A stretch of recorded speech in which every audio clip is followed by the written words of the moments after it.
Video ini dipersembahkan oleh Bandung Studi Club, Smart Friend, dan Khan Academy. Dalam video imunologi yang pertama, kita membicarakan tentang mekanisme pertahanan yang tidak spesifik, di mana kita memiliki beberapa jenis patogen seperti bakteri, dan fagosites kita dapat mengenali protein pada bakteria atau mungkin bentuk lainnya dari patogen. Dia tidak akan tahu tipe dari patogennya, tetapi cukup untuk fagosites mengenali patogen. Jadi, anggap saja ini adalah fagosites. Saat salah satu reseptornya menyentuh protein yang berada pada permukaan dari bakteria ini dalam kasus ini, dia akan merasa ini bukanlah hal yang baik untuk berada di sekitar situ. Jadi, membrannya akan mengelilingi patogen dan bagian ini akan masuk. Dan patogen ini akan dikepung dan menjadi milik fagosite. Jadi, hasil akhir produknya kita lihat dalam video pertama di mana saya membicarakan tentang fagosites, di mana membrannya akan sepenuhnya mengelilingi dan ini akan menjadi terjepit di dalam. Jadi kita akan mendapatkan patogen berada di dalam fagosites yang dikelilingi oleh membran. Dan membran tersebut dinamakan dengan fagosom. Dan kita telah belajar atau mempelajari tentang perbedaan tipe dari fagosites, dapat berupa macrophage atau neutrophil atau sel dendritik. Tetapi ini tidak berakhir di sini, bahwa macrophage tidak hanya mencernanya, tetapi dia membuat virus atau bakteri ini tidak bisa kemana-mana. Dan tidak hanya itu, dia juga akan memecahkannya di fagosites yang akan memecahkan atau menghancurkan patogen. Dan kita telah melihatnya dalam video yang pertama dalam fagosites, di mana kita sebenarnya memiliki lisosom atau ikatan lisosom. Dia akan memecahkan atau memotong bakteria ini dalam atau menjadi bagian molekul. Misalnya seperti ini, dia ada di sini, dan kemudian selebihnya partikular ikatan atau rantai partikular dari peptides. Dan ingat bahwa protein adalah rantai panjang dari amino acid dan polypeptides adalah rantai yang pendek. Jadi Anda mengambil rantai pendeknya, kemudian dia akan terikat pada protein spesial. Dan ini merupakan dasar dari topik dalam video ini. Kita lihat bahwa dia terikat pada spesial protein, dan kemudian protein tersebut dapat tertransport dan muncul pada membran atau permukaan luar dari sel dan muncul bersama dengan sebagian kecil dari patogen. Maka fagositesnya akan terlihat seperti ini. Dia akan memiliki antigen presenting proteins yang terikat pada bagian dari patogen yang asli. Jadi di sini dia memiliki sedikit bagian dari patogen original yang saya gambarkan dengan warna hijau, dan protein yang di sini dinamakan sebagai Major Histocompatibility Complex atau MHC, Major Histocompatibility kompleks, atau kita bisa sebut sebagai MHC agar lebih singkat lagi. Dan ketika kita berbicara tentang fagosites atau macrophage atau sel dendritik, bahwa major histocompatibility kompleks ini yang muncul setelah mereka mencerna molekul ini dinamakan dengan MHC kelas 2. Saya akan tulis di bawah sini, ini adalah MHC kelas 2 protein. Kita tidak akan membicarakan protein apa yang ada di sini, tetapi kita akan melihat bahwa ini adalah kunci untuk aktivasi bagian lain dari sistem imun kita, terutama cell mediated parts atau mediasi sel bagian dari sistem imun. Jadi ini adalah contoh kasus dengan macrophage atau dendrit. Jadi mereka menangkap sesuatu, mereka mengunyahnya, dan bagian yang mereka kunyah muncul atau menempel pada MHC2 protein yang muncul di permukaan sel. Hal yang serupa terjadi pada sel B. Kita tahu bahwa B berasal dari bursa, tapi bisa juga digunakan atau berasal dari bone atau tulang, bone marrow, tulang sumsum.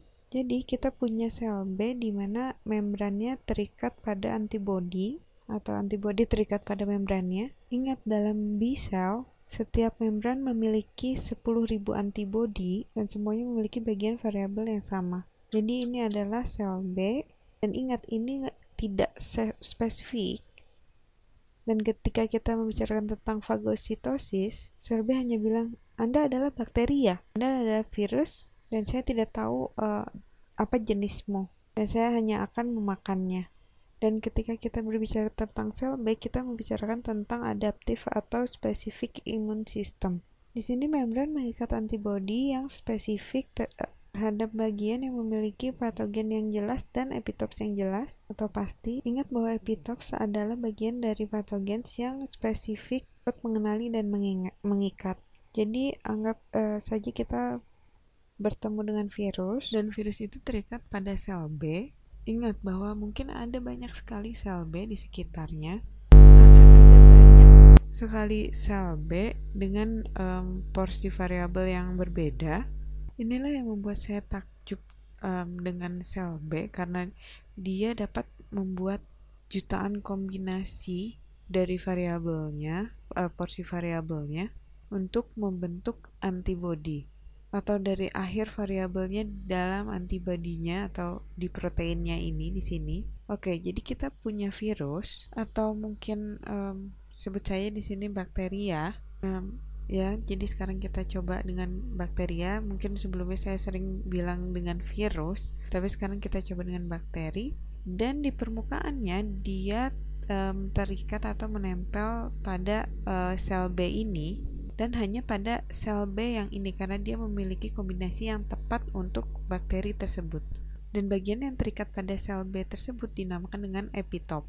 Dan bakteri ini tidak akan menempel pada sel B yang ini atau sel B yang ini karena dia memiliki sequences yang berbeda. Kemudian dia mulai proses aktivasinya. Sebenarnya dia membutuhkan helper T cell untuk aktif, tapi di sini saya tidak akan membicarakan tentang itu. Di sini dia aktif atau proses aktivasinya mulai saat proses aktivasi tersebut mulai. Maka bakteri ini akan dimakan atau masuk ke dalam atau dimiliki oleh sel B ini. Dia masuk seperti ini, dan kemudian setelah dia aktif, dia juga akan berkembang. Dia berkembang sendiri, yang sebenarnya normalnya dia membutuhkan helper T cell, tetapi di sini dia berkembang menjadi plasma sel B, dan satu lagi menjadi memori sel B.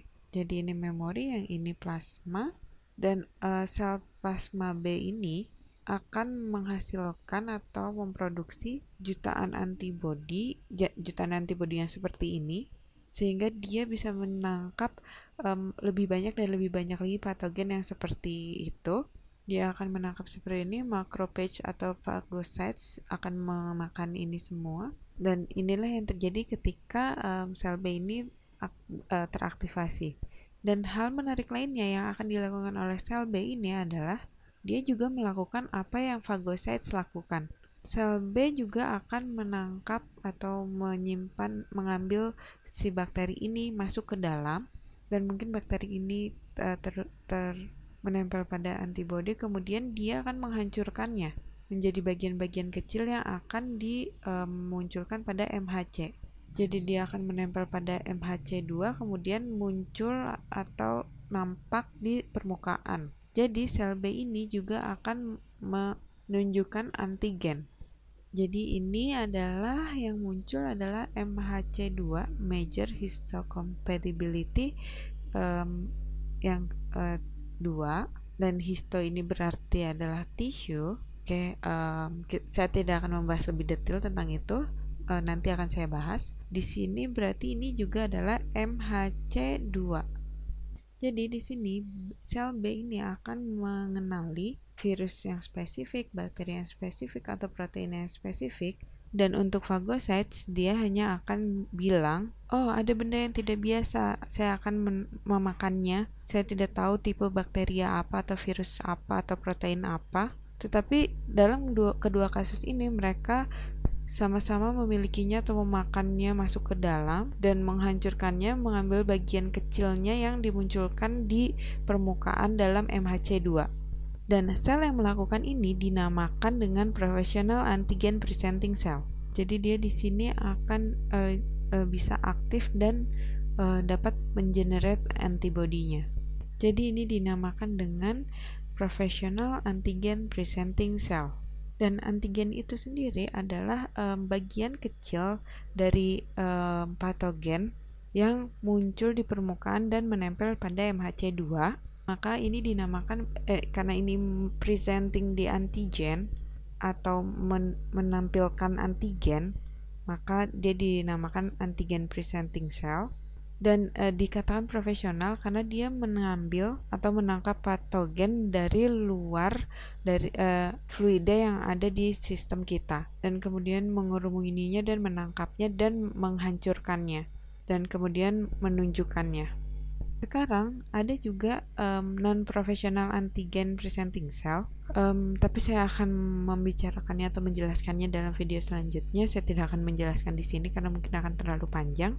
Dan di sini apa sebenarnya fungsi dari memunculkan antigen di permukaan seperti ini? Dan Anda tahu ini adalah MHC2 yang akan dikenali oleh helper T cell. Dan ini akan membentuk bagian-bagian dari sistem imun kita yang membuat sistem imun kita bekerja. Oke. Video ini dipersembahkan oleh Bandung Studi Club, Smart Friend, dan Khan Academy.